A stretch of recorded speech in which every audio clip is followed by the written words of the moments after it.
Happening today, Atlanta Centers for Disease Control will meet to talk about COVID boosters for children. The FDA has given its approval for a third dose of the Pfizer vaccine for kids age 5 to 11.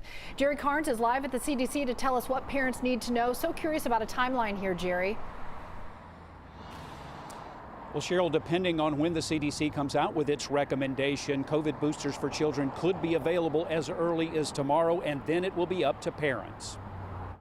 Her children are old enough for the COVID-19 vaccine, but Jessica Samuelson isn't ready for that. She and her husband are vaccinated, but mom feels there are too many unknowns when it comes to her 9 and 14-year-old.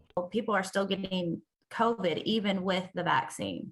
So they're around germs all the time. So I wasn't really in a rush to get them vaccinated. Dr. Cecil Bennett specializes in family medicine. He's heard from other parents who feel just like Jessica Samuelson. Given the fact that only about 29% of children right now are fully vaccinated. So the likelihood of parents making a decision to boost their children, I don't think that's going to be a very high percentage, unfortunately.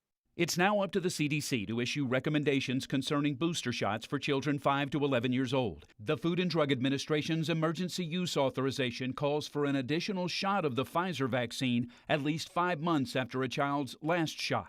Children get a smaller dose of Pfizer's COVID vaccine, 10 micrograms instead of 30.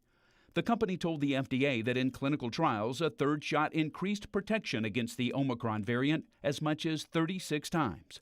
Dr. Bennett feels the CDC's recommendations need to focus on children who are at high risk. If I had an obese child, if I had a child with asthma, with cystic fibrosis, I would definitely target those parents to get those children their booster as soon as possible. While he believes it's up to the parents, he recommends vaccines for all who are eligible. When they're older and they can make their own choices. So far, Jessica Samuelson's unvaccinated children have avoided COVID.